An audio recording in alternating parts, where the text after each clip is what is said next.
Happy Mother's Day. Welcome to the Scoop World Order. I hope you guys had a great Sunday. Beautiful weather in Central Ohio if you're in this area. And if you guys are around the country, around the world, I hope you guys also had a great day. I hope you guys took care of your mothers, your wives, or whoever that significant other is, or that person who helped raise you and take care of you. I hope you guys had a great day. It was a great day for us. We had a great time today. Actually went to the Ohio State baseball game today, which was an interesting, beautiful day for baseball. So it was a good time. But I hope you guys had a great day. To all you moms, thank you for all you do. You guys keep the train on the tracks in general. So thank you for everything. Thank you to my mom. Thank you to Kim. And thank you to all you other women out there that have raised such great people. We appreciate all that you guys do. So happy Mother's Day. That being said, as always, if you guys enjoy this content, please leave us a like, click subscribe. Also, click that little alert bell. Our show is growing rapidly, and we appreciate all of your patronage. You guys just watching the show is huge. Clicking like is huge. Getting the alert so you guys are always on the live shows. I know a lot of you guys are always ready to rock at 7, and we appreciate you guys, our regulars that are on here, the Scoop 13 text crew. I appreciate all you guys each and every day and all that you guys do for being on the show. We're going to get into some a little bit on some visitors that were on campus today, break down a little bit of film, and take your questions as always. So appreciate you guys. Shout out where you guys are watching from. Shout out who you guys are watching with. And shout out what'd you do for Mother's Day. Did you take the we got carry out from Kitchen Social. It was great. Took care of the kids, played with the kids all day, so it was a fun time. But I'd love to hear what you guys did for mom or for your wife or for whoever. It's always cool to see kind of what you guys like to do to take care of your people. That being said, going to bring in my good friend, Nevada.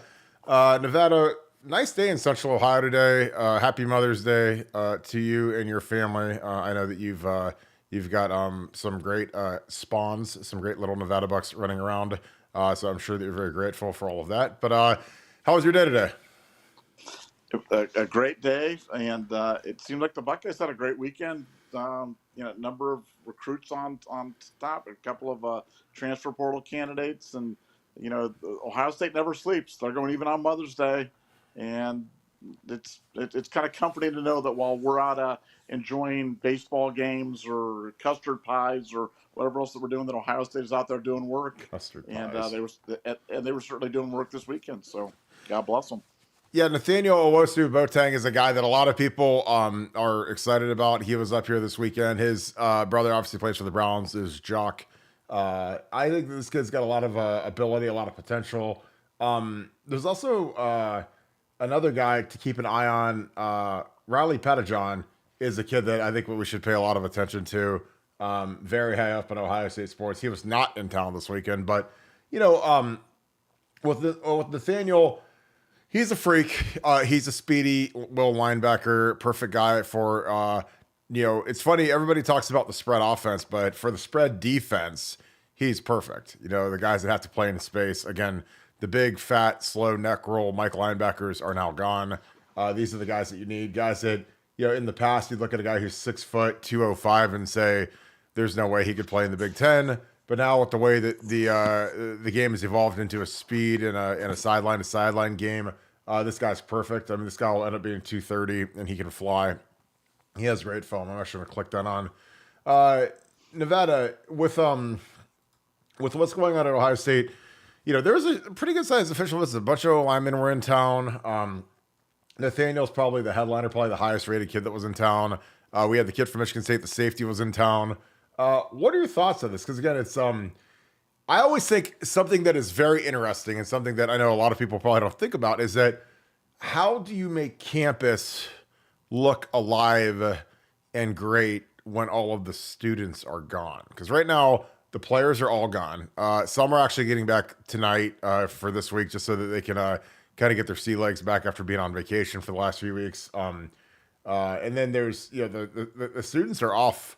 They're off. Like that's, I think something that people don't really understand is that, when you're hosting kids on visits, unofficial or official, the Michigan State safety who's in the transfer portal, he actually is an official visitor, so everything was paid for because he's in the portal.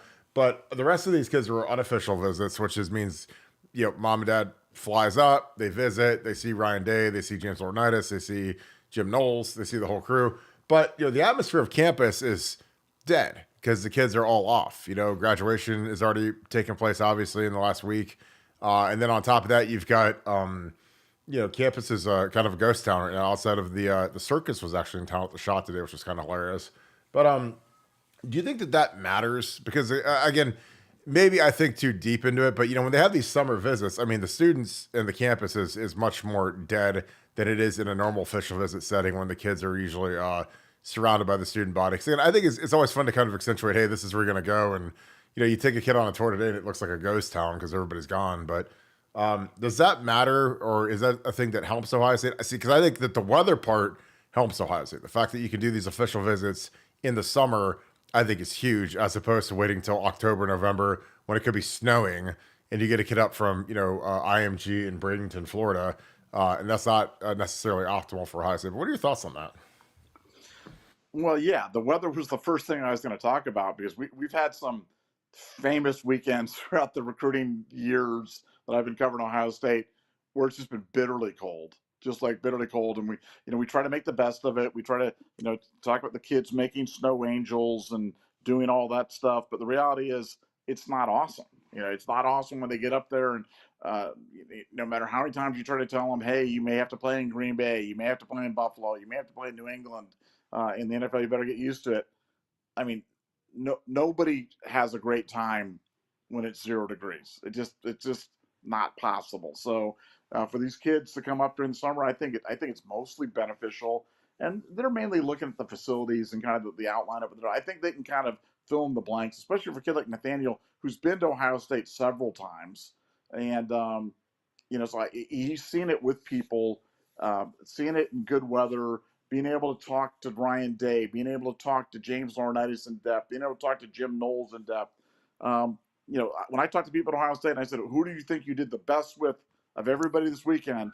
He was the first name they mentioned. So I know he's going to come back. He's going to make this isn't even an official visit. He's going to make an official visit sometime middle of June, I think. And so he's coming back again in just, in the space of a month. So I think Ohio State is right there with them. This is a kid that they really covet. As you mentioned, they're recruiting to play will linebacker. He's a kid that can really run. Brother plays for the Browns. Great pedigree, originally from Virginia, though he's down at IMG right now down in Florida. But this is a guy that they want. And after this weekend, I think this is a guy they really, really believe they can get. And this was a good weekend for Ohio State. Really, really good weekend.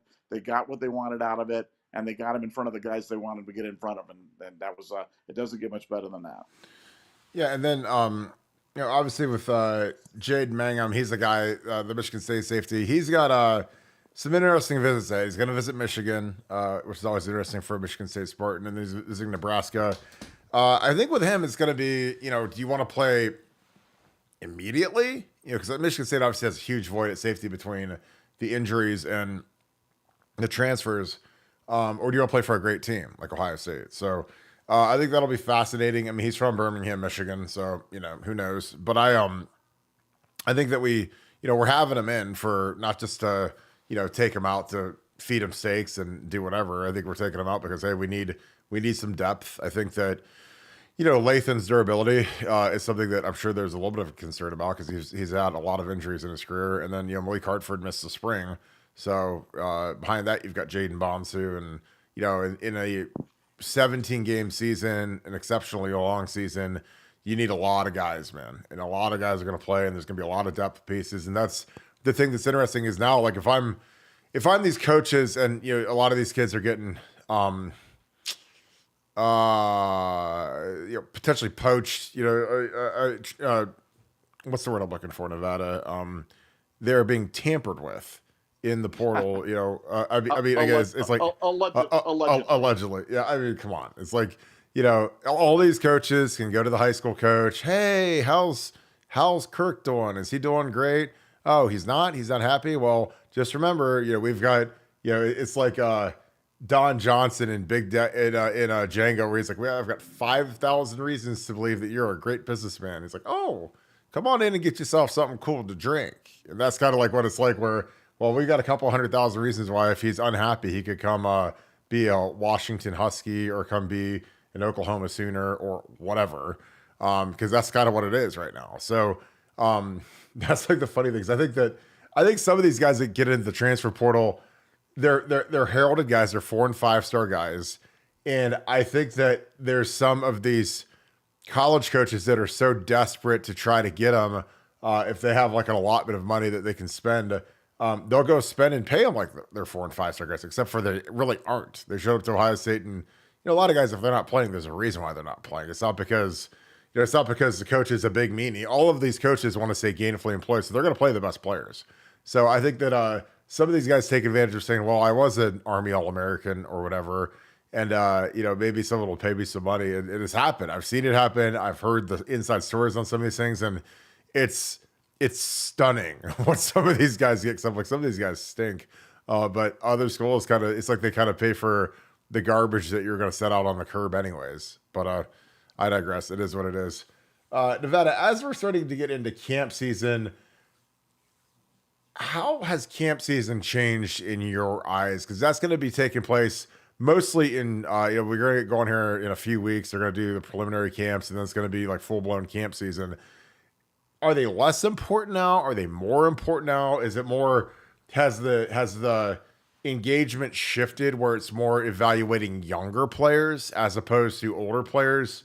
Because, with these camps, sometimes like you might see a kid like Tyler Atkinson as a freshman, and you offer him as a freshman, and you might never see the kid again just because he's already got the offer. Why would he come back? But what are your thoughts on camps? Because again, this is about to be a storm once Ohio State and every other school gets into camp season, because they're hosting official visits on the weekend. I mean, it is a brutal grind for the next basically 2-3 months. What are your thoughts on that?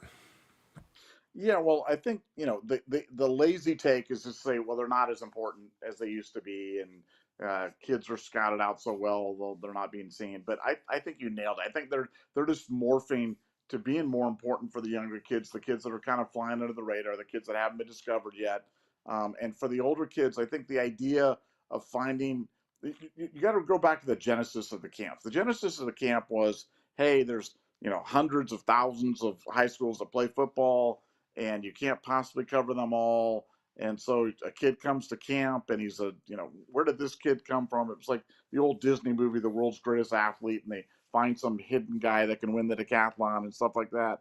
And that's, that stuff doesn't happen much anymore. But for the younger kids to be able to get the kids on the radar in terms of doing things, I think these camps are really important. And I think they really do kind of set a trajectory for a kid in terms of not only where he sits with the school, how the rankers kind of perceive him, because these rankers that are doing this are kind of making up their minds relatively early about who's a player, who's not, who's a potential high 4-star, who's a potential 5-star player, who's a difference maker. And so these camps, it is becoming all about some of the younger guys. But look, I miss the days of the basically your day when you were going to advanced camp and competing for an offer and trying to earn one on the field in terms of doing it. I mean, and I'm not saying that doesn't happen anymore, but it's becoming less and less frequent. And those stories are becoming. I mean, it used to be camp out outside of those camps and see who got the Ohio State offers. They leave in the parking lot. They're doing it, and I just those days are pretty much gone right now. And I miss it from a drama standpoint. I miss it from a just pure enjoyment of recruiting standpoint. But I think those days are gone and never to return. But I think the camps are still important. But as you said, just for younger kids. I honestly can't believe that those weren't open to the media back in the day. Like, I don't really remember that, because when you're a player, like, you don't know who's a parent or media, but there's hundreds of parents that are sitting there bored to tears. Like, I mean, the camps they're exceptionally boring to go to. Like, if you're a player, the players, obviously, it's the Super Bowl for the players. If you're one of the parents, it's the most boring thing in the world. If you're an onlooker, a bystander, it's one of the most boring things in the world. If you're a media person, it's one of the most boring things in the world, because, at Ohio State camps, like, the talent has gotten really dry over the last few years, because a lot of these kids, if they're stars, you got to offer them when they're sophomores. You can't wait till they're juniors. If you want to stay in the game, you better offer them really early. And a lot of these kids, once they get that offer, they don't need to come back. And a lot of the kids that are, the big time high 4-star, 5-star guys, they don't even work out in the main group. They do an individual workout. It's all taped. I'm actually gonna, you know what? I recorded this a couple of years ago. I recorded Chase Basantis' workout. I'll see if I still have it. But he worked out with Stud, and I'll just gotta like show you what like an individual workout looks like. So this is Chase Basantis. He's at A&M. Good player.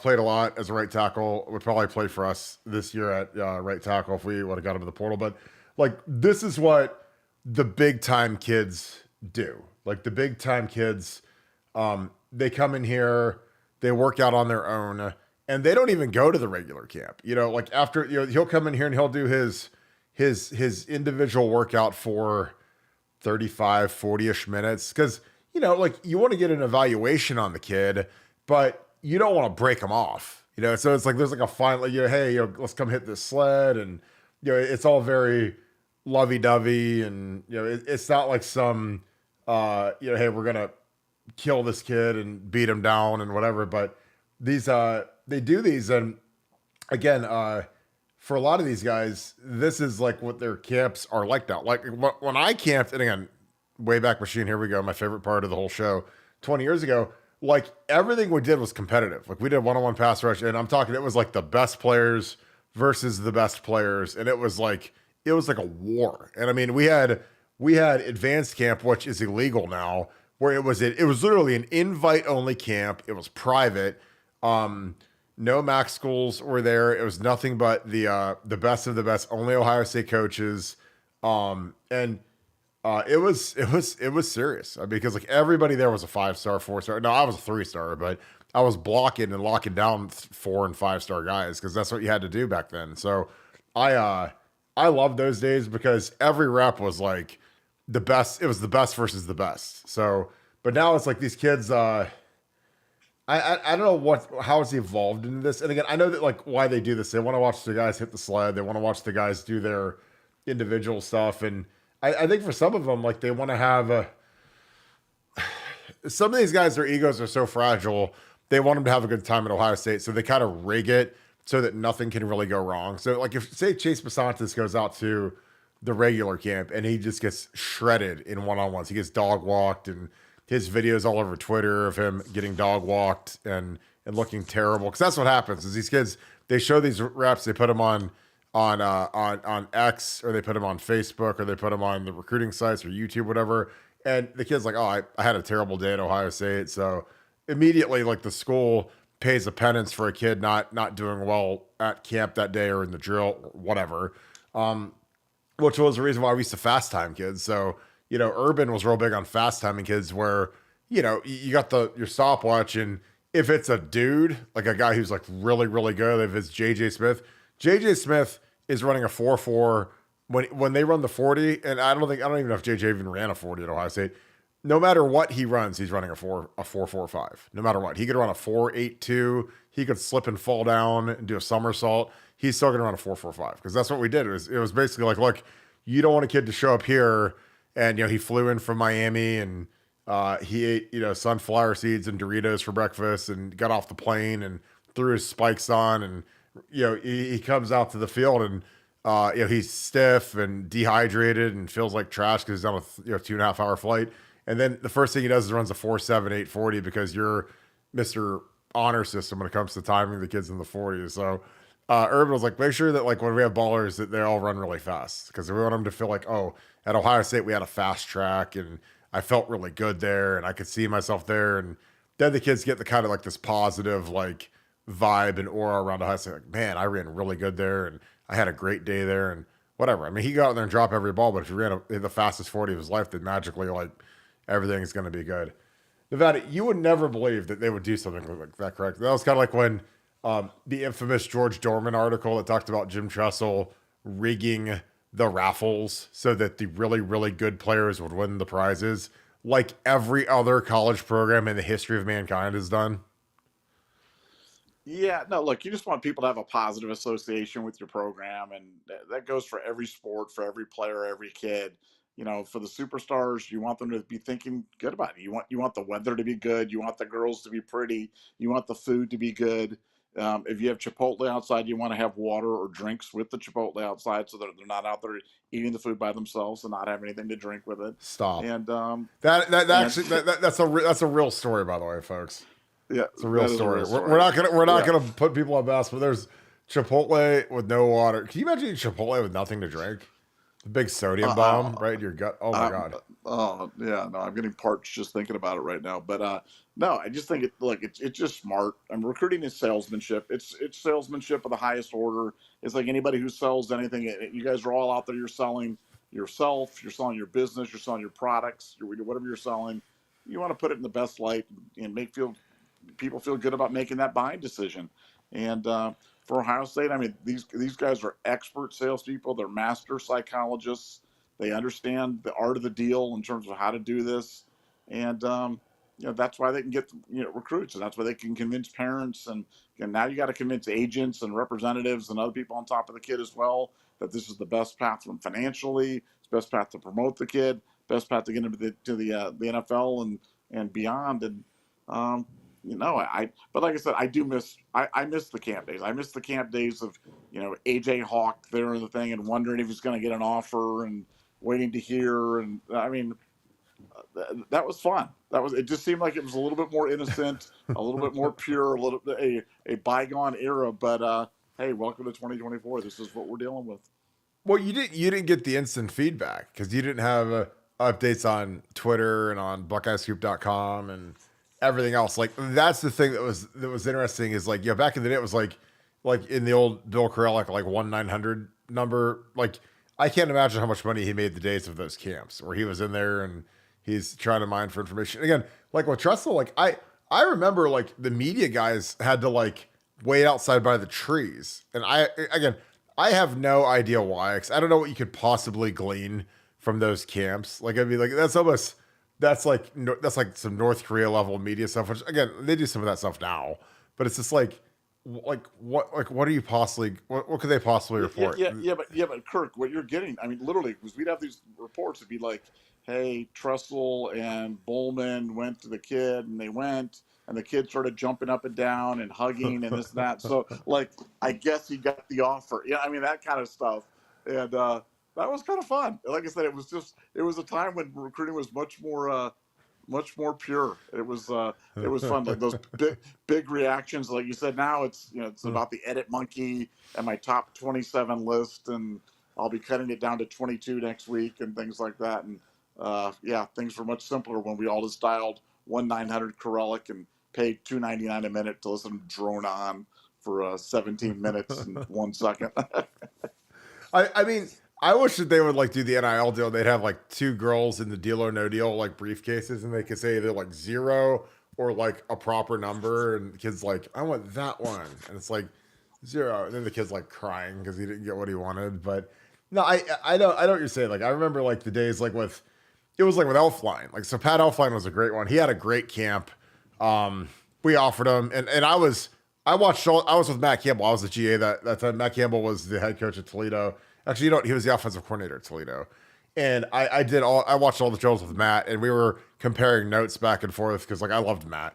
And it was just funny because he's like, I love Elfline, he's great. And he's like, hey, can you make sure that Elfline comes out to see me after you guys talk to him? And I was like, well, we're gonna offer him. Which when you're Toledo, that it's like hitting the iceberg when you're the Titanic. It ain't good. But Elf was like, I mean, he brought like 65 people to the Woody to commit, man. I'll never forget that. That was the funniest thing I've ever seen in my life. He committed to Luke and filled the entire office with, I think everyone in Pickerington was there, which was awesome. But I agree. Like recruiting was always, it was one of those deals where I loved the purity of the camps, but I think that, with Huddle being a thing and the amount of film that you can watch online, I think with how much you can see these guys now, there's a lot. A big thing that's different now is there's a lot of different camps now that aren't Ohio State branded. So, these kids go to Under Armour camps. They go to like raw talent camps. They go to rivals camps.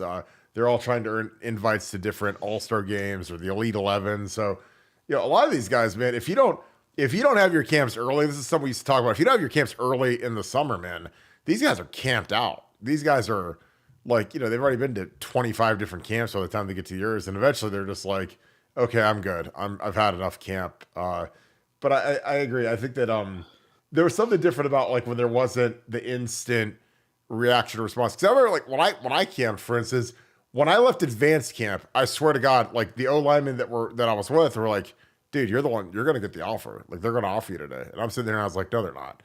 They want to see me senior film. But I mean, I was like the best guy at camp by far. And so I was like, well, maybe they'll offer me, but like they don't really have a reason to because I didn't have much of a poker face. They didn't want to go to Ohio State. So when they know that, they can slow play you to death, which they did. And again, it was fine. Like I didn't care because when I got the offer, everything was equal anyways. And I didn't care. But yeah, I'm excited. We also had Andrew Sargel in from Roswell, Georgia, Jackson Lloyd from Carmel, California, a couple of offensive linemen. Nevada, the most important topic in the history of mankind when it comes to Ohio State football is offensive line recruiting. These guys, 2 3-star guys, one from Georgia, one from California. Good players. I mean, obviously there's distance. And it's interesting that they're rated that low because their offers would indicate otherwise because they've got some serious offers. So what are your thoughts on this year's offensive line recruiting deal? Because this is a huge cycle for Justin. And he knows that. Well, I think they're looking. I've heard either one or two, but I think it's probably going to be 2 interior linemen in this recruiting cycle, 2025 recruiting cycle, and both these guys could really fill a role like that. And I think Ohio State's going to be careful, but I think if they've learned anything from the previous 3 years, they've just been a little late. They've been a little late with their evaluations. They've been a little late with their offers. I think Justin's been I don't know if he didn't trust his reads or hasn't been able to get enough buy-in, but they're making it a decided effort to do everything quicker, get the offers out quicker, make the decisions quicker, get the feedback quicker. And I think if they get the right guy and they like the right guy, they'll take his commitment. It won't just be one of these slow play type of situations. I think they want to fill this class up as quickly as possible. And both those interior linemen that came this weekend are definitely possibilities to be part of the class. So it'll be interesting to see what happens in the next 24, 48 hours. Yeah, the interesting thing about Jackson Lloyd is he's a California guy, so you're just like, why would we waste our time on a California offensive lineman? But Chip Kelly was the first guy to offer him. So he loves Chip Kelly. He loves Tim Drevno, who's also at Ohio State now. And Justin Fry obviously has good faith in those two because, if Tim Drevno says a guy can play, then a guy can play. So, and this is a kid, again, you look at his offers. I mean, he's got USC, he's got Bama. And like I said, Chip Kelly was the first guy to pull the string on him. And he's rated a 4-star in some services, 3 stars on others. But he's, if you've got Bama, USC, and Ohio State, then you're good enough to play. And again, it's interesting how things work out. Big kid, Jackson Lloyd, 6'7", 290. We need this kid bad. So again, I think that it's prudent that you got Chip Kelly and he was the first offer because the first offer always means something to these kids. I mean, if you're the first guy to pull the trigger and believe, then it makes it real. So it'll be very interesting to see, if we can get this kid, because again, this is the kid that tomorrow I'll have his film ripped and we'll be ready to go and watch it a little bit. But yeah, good looking kid. And we got to keep restocking that tackle room as bad as we can get. So Nevada, some of the kids are getting back this week to start knocking off some of the vacation fun that these guys have been on to get back into the swing of things with working out. Any concern over having this long of a layoff for the team? Because this is something that, again, I've said it a million times, it's either going to be great or if kids can't handle it, it's not going to be great. But again, a lot of these kids, they know what's at stake, especially guys that are in the they're in the realm and they're trying to win a job, man. You better be running every day and doing the prescribed workouts and more, and not just playing Call of Duty the whole time. But any thoughts on this break? And again, we know that Bama had given guys a month off, and I think that the length of the season, I kind of feel like with the extra amount that you potentially could be putting in next January, where you could be playing into mid-January almost. It's like, I don't know if it's like the second or third week is the national championship in the playoffs, but it's a long season.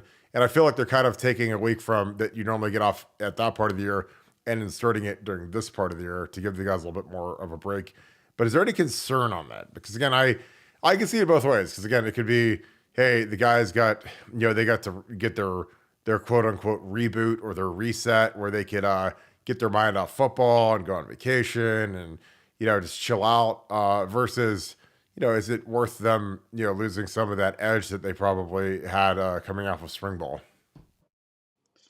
Yeah, well, look, I think there's a lot more intrigue kind of going on with this break than the average fan probably knows. And I'm not going to get into names, but what I'll say is, some of the kids stayed around.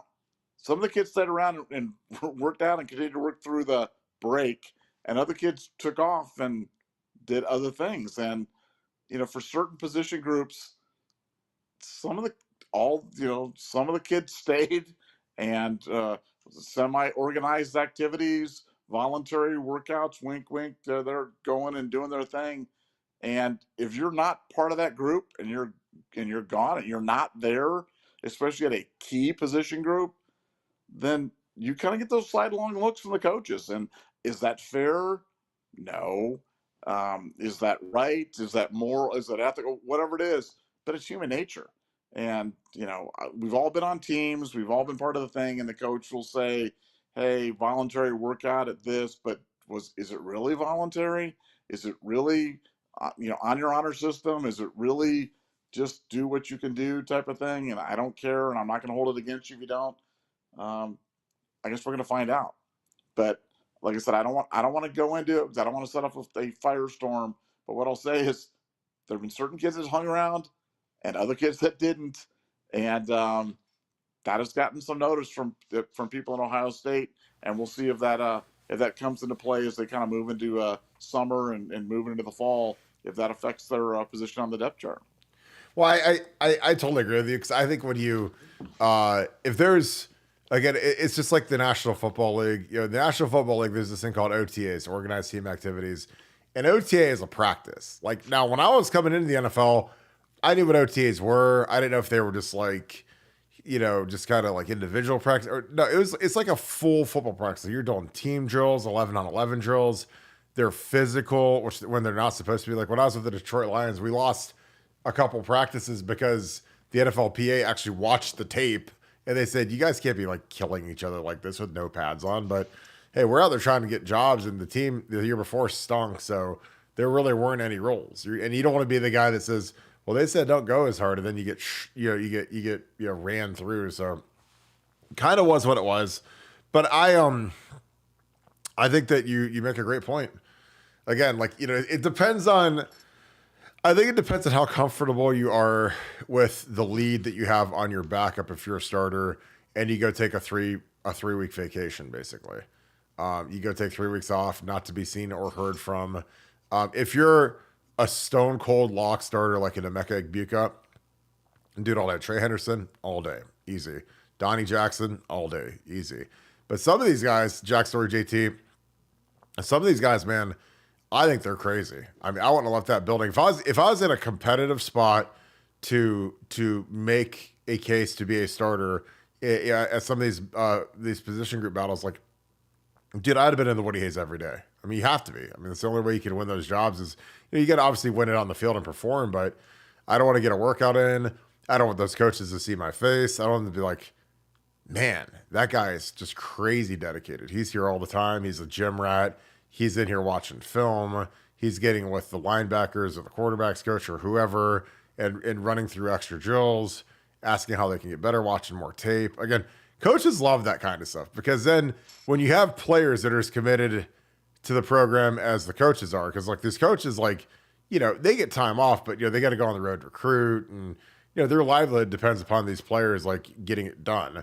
I would want to be in that building as much as possible. And again, I've told that to people. I'm like, look, man, you can't be in there enough. If you're in a competitive spot and it's a competitive position race, like these coaches want to know how all in are you? Because again, I told that to some really talented players when I worked there. I said, guys, like, you guys can't be the first guys to leave every single day at the end of practice. Like they'd be the first guys off the field, first guys out of the building. Like guys, like you guys are the last guys in here, and you guys are some of our best players. And They never really got that.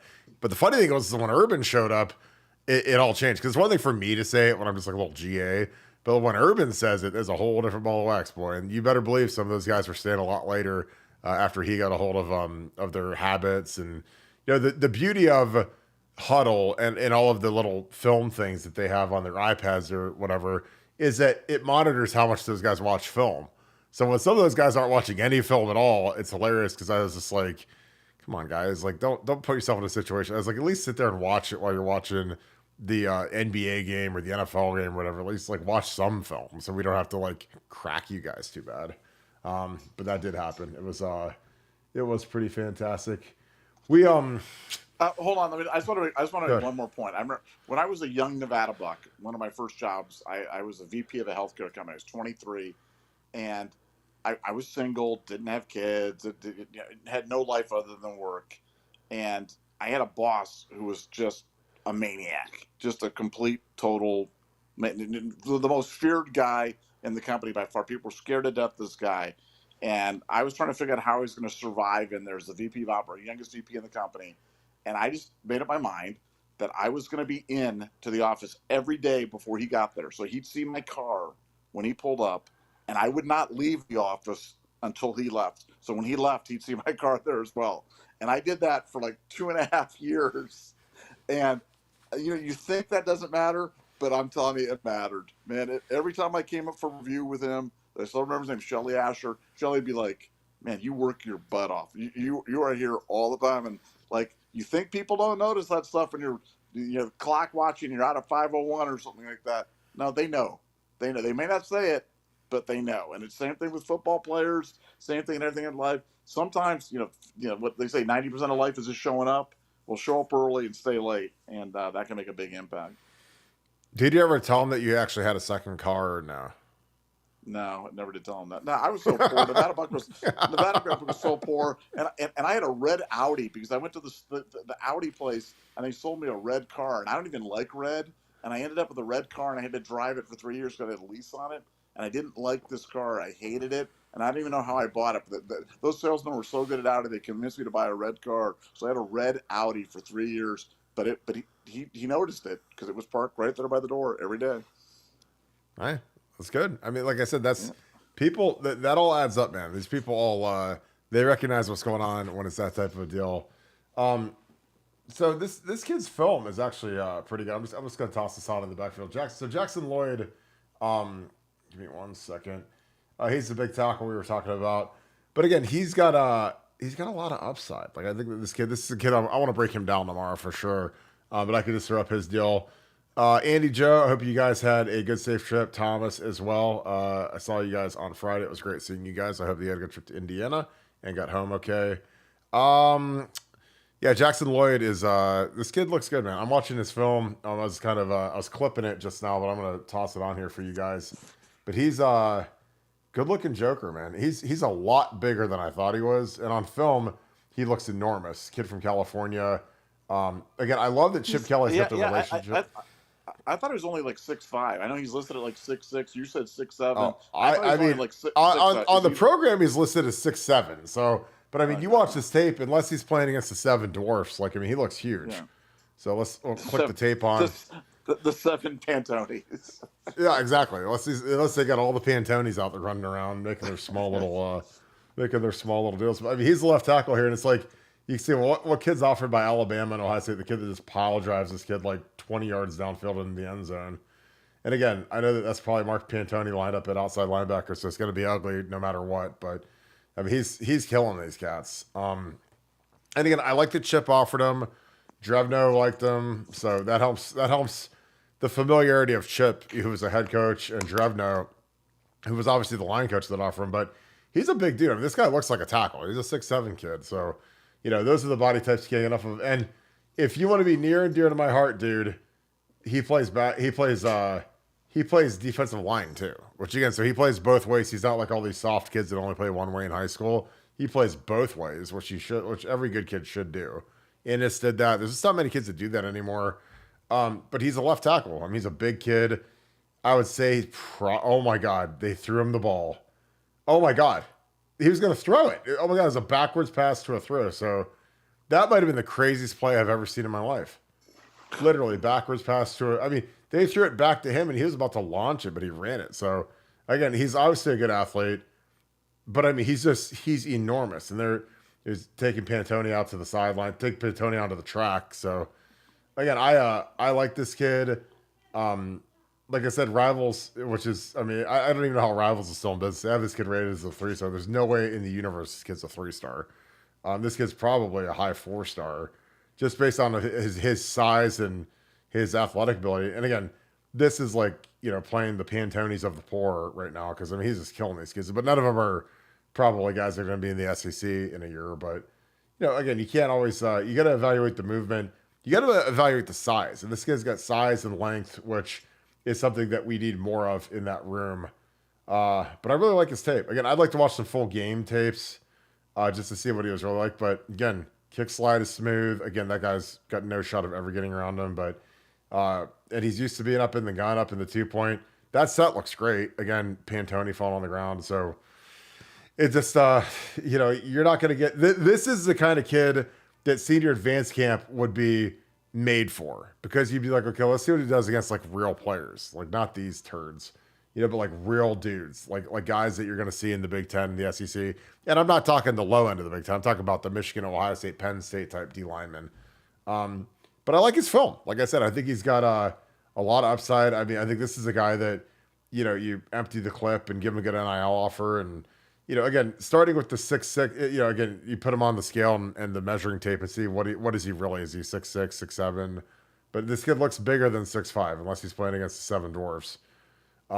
He's rumbling out here on the tunnel screen, kills this guy again. I mean, these guys love falling down, and this poor dude just lands right on top of him, which sucks. But yeah, that's a play that we run all the time, that counter play with the pulling tackle. So I like him. Like I said, he's a guy that he grew on me. And for you NHL fans, the Bruins are up 2-0 on the Panthers, fighting after being down 2-1. So don't live bet hockey. Words from Granny Nevada, forever and ever. Correct, Nevada? Correct. Don't ever do it. Don't ever do it. But no, like this kid, it'd be interesting to see. This is the hard part is, and this is something that's changed, like with the culture of the offers and the summer official visits, is now that you have official visits in the summer, you're never going to get this kid to come to camp. Like, because he can just come for an official visit. Official visit, they pay for everything.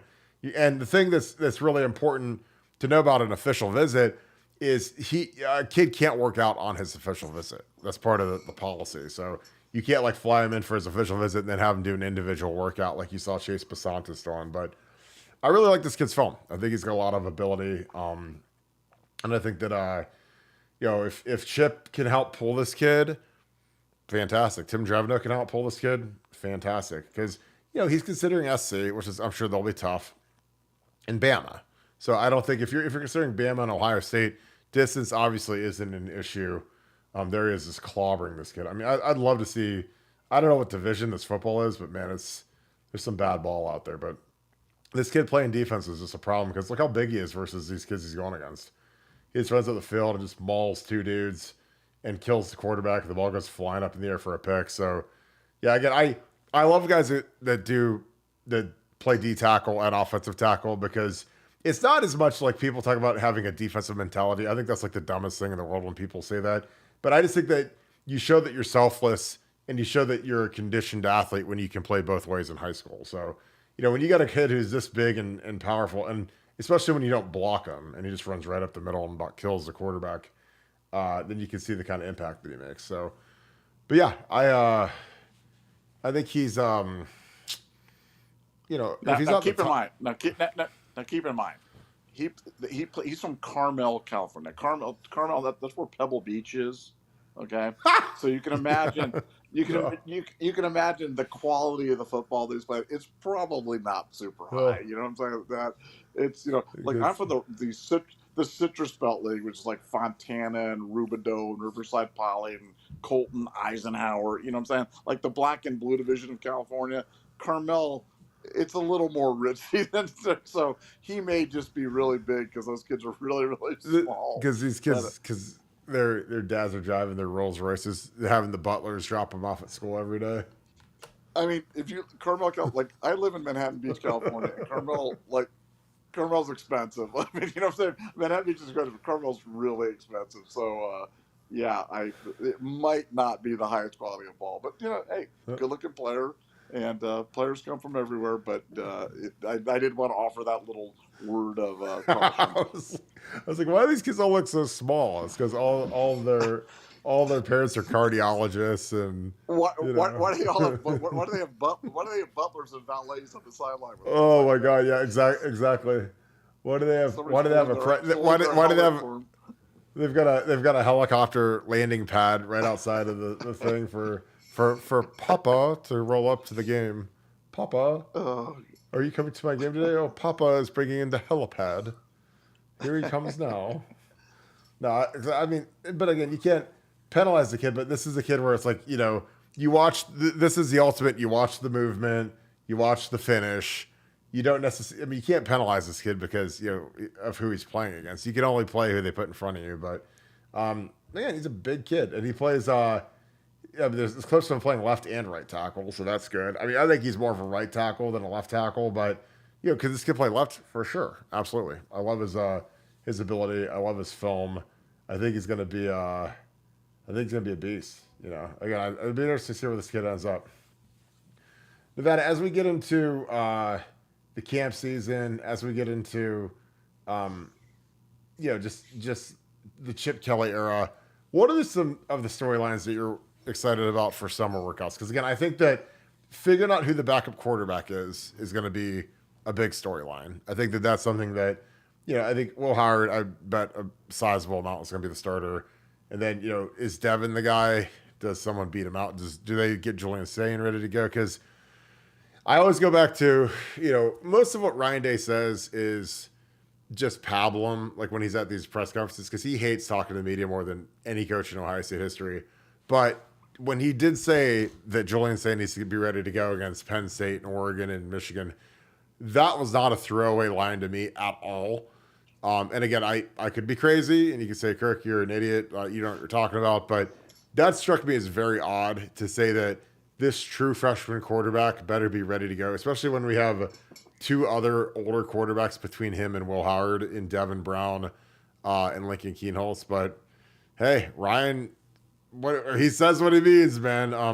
But what were your thoughts on that?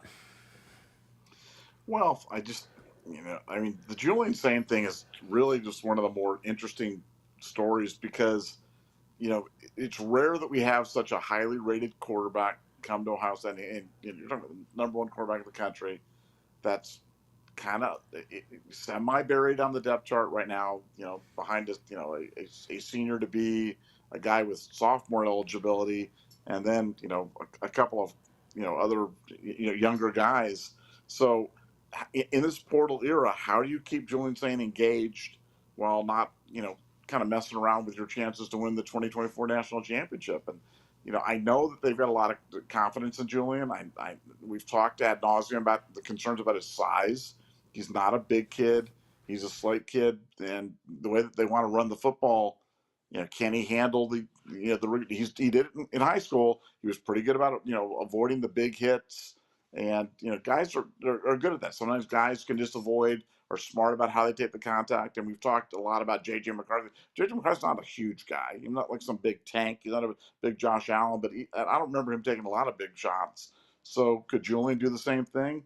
For sure he could. And you know, I just with Will Howard, unless Will Howard gets hurt or something, he is the number one guy. And how they prepare the second, how they allocate the second quarterback reps. We're not really going to know that until fall football rolls around, but we can kind of read the tea leaves. And I agree with you. I think Julian's going to get a lot of consideration. I know he's got a lot of consideration already when he's been at Ohio State, but I think they're going to do their darndest to kind of move him up there. I think if all truth be told, I think if Ryan had his druthers, Julian would be the number two. And I think he sees him as being a quarterback that's got a lot of upside. Could do a lot of things. He's a potential high draft pick in the NFL, and Ryan loves guys like that. So that'll be an interesting story. That's going to be a very, very interesting story to watch. And obviously we've talked about the two back offense with Quinshawn and Trey, and how Peoples kind of figures into this, because he's going to have to play. Brandon Innes, watching Brandon, how does Brandon Innes, Brandon Innes was in a boot a lot and really lost a lot of spring football, virtually all of spring football. How does he respond over the summer? How does he kind of move into the fall? Is he going to be one of those guys that just snake bit and always falling behind guys that are, talented but healthy? How does he come back, and how does he kind of move himself back up in the depth chart? So lots of interesting stories, but the Julian Sayin one is certainly one that we're going to be watching carefully all the way through the fall. Totally agree. Pooh Beard, thank you for the super chat. Appreciate you, my man. Thanks for being an ultra member. Thanks for the 5. I appreciate Gene Smith saying that stuff about scum. For me, it is now made up 25% for suggesting we play a home game in Indy. That was terrible. Bjork, F the world. Nevada OH.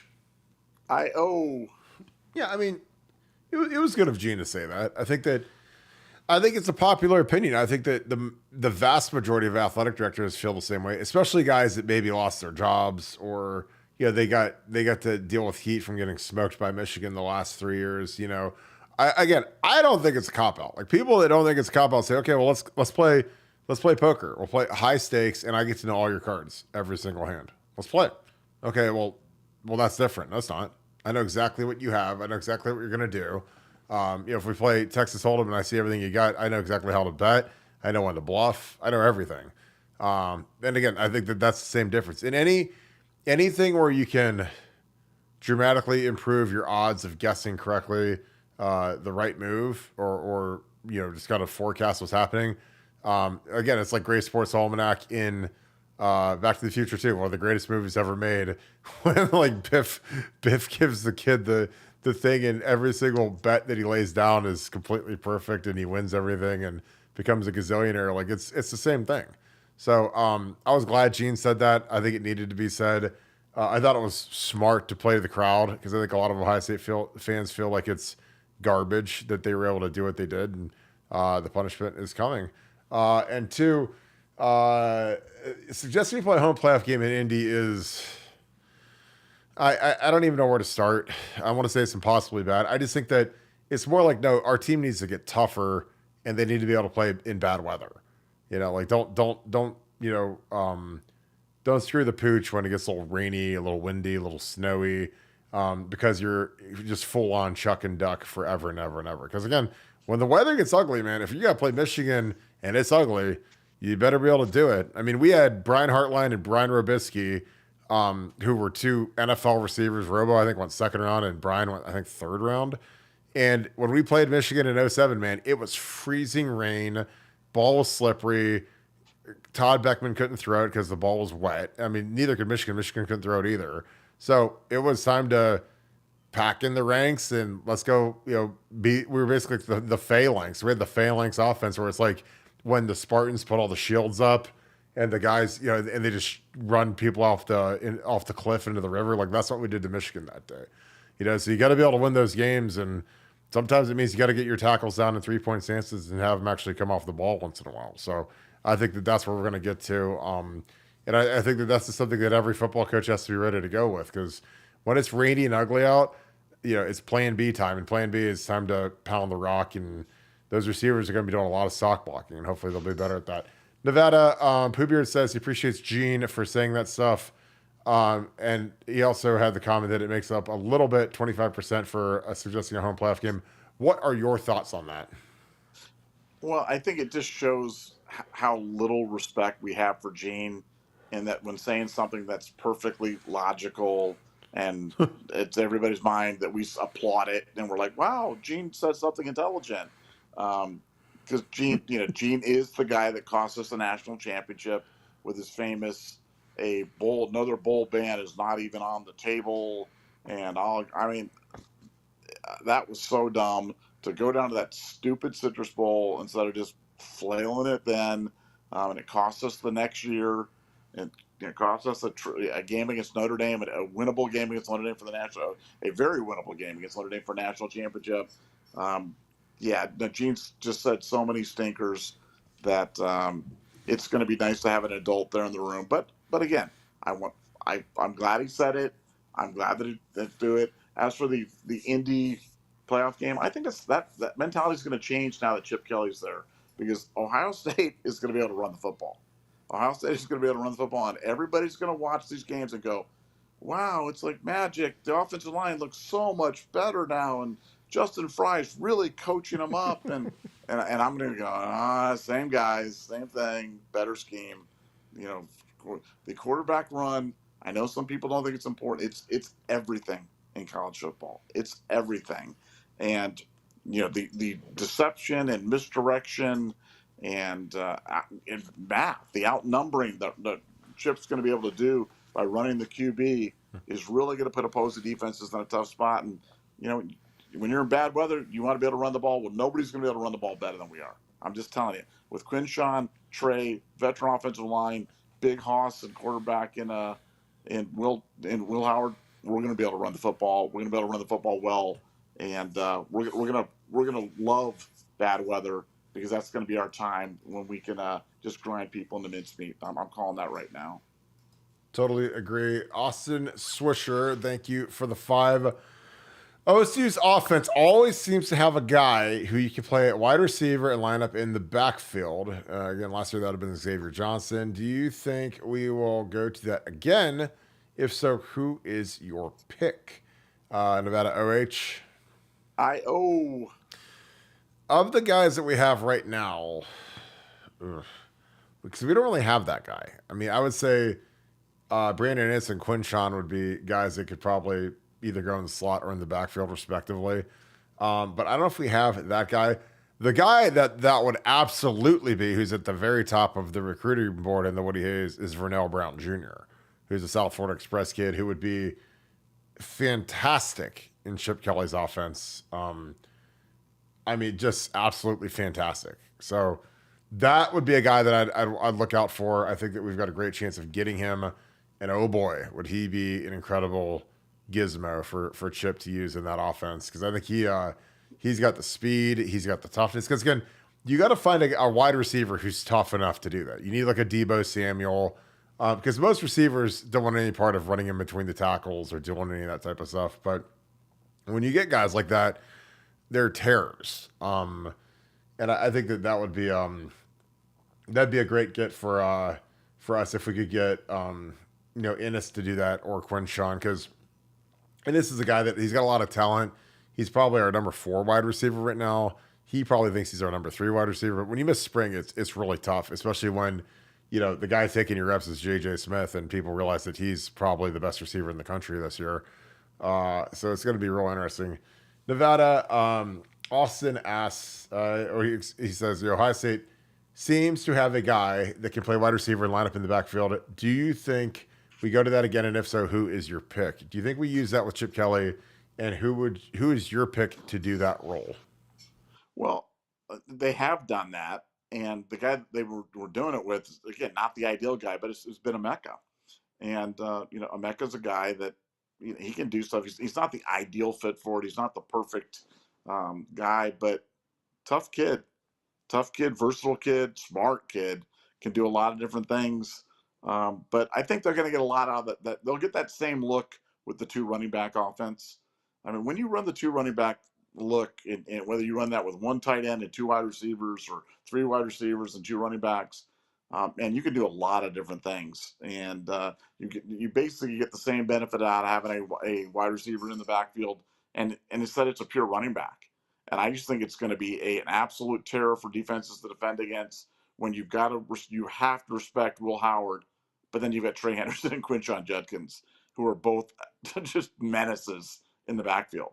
And I know Chip loves the looks. I know he's gone to the best and the brightest, the Bill Snyders and the Sean Paytons, talking about the Gus Malzahn's, how to utilize this. I know they're going to use it. And again, I think I think you get all the benefit out of showing the look, but you do it with a pure running back. And that's, you talk about having a guy who's comfortable running inside the tackles. Well, nothing better than having a running back who lives inside the tackles to play that position. And I think that's what Ohio State's going to do. Yeah, I totally agree. Pooh Beard 12, thank you for the 5 again. Thanks for being an ultra member. any chance you can get Phil Steele to come on the show again this year, would love his thoughts on the historical context of how good this roster is. Absolutely. Phil will be on in short order. I'm going to get on his schedule. He doesn't generally do media until after his magazine is published. Right now, he is like working 70 hours a week to get that thing out because you guys know that it's in like size 4 font and it's got 80,000 words on every page. And Phil Steele actually came to our Scoop get together at Buffalo Wild Wings. It was awesome for him to be there. He brought his daughter. His daughter is actually going to go to Ohio State, which is amazing. Phil, for those of you that don't know, he's from Cleveland. He actually hit me up and said, asked if I was going to the spring game. I said, well, I'm actually having I think I'd love to have you. And sure as could be, he showed up and I introduced him to all the Scoop members and it was awesome. So yeah, Phil Steele will absolutely be on. I just said this is the time of the year where, I mean, he is underwater right now, guys, because he works a lot and he tapes every game, watches games. I mean, he's always watching a game, some sort of a game. He has no hobbies. He doesn't golf. He doesn't do anything. All he does is college football 24 hours a day. And like I said, I love the guy. I mean, he is the best college football analyzer there is because, I mean, nobody knows more about the totalitarity of college football more than Phil does. Like, I mean, we top everybody when it comes to Ohio State football. It's not even close. But in terms of all of, like, if you need to ask me something about San Diego State or, Alabama Tech or something, I have no idea. But Phil he'll know. He'll have a 2 deep depth chart. And he'll have his betting lines and the last 10 years of experience and I mean, that's what he does. He's a machine. So he'll absolutely be on. I love Phil Steele. He is one of the great pioneers in college football for what he does. So I can't wait to have him on. Buck Nasty, thank you for being Ultra member. Thank you for the 10.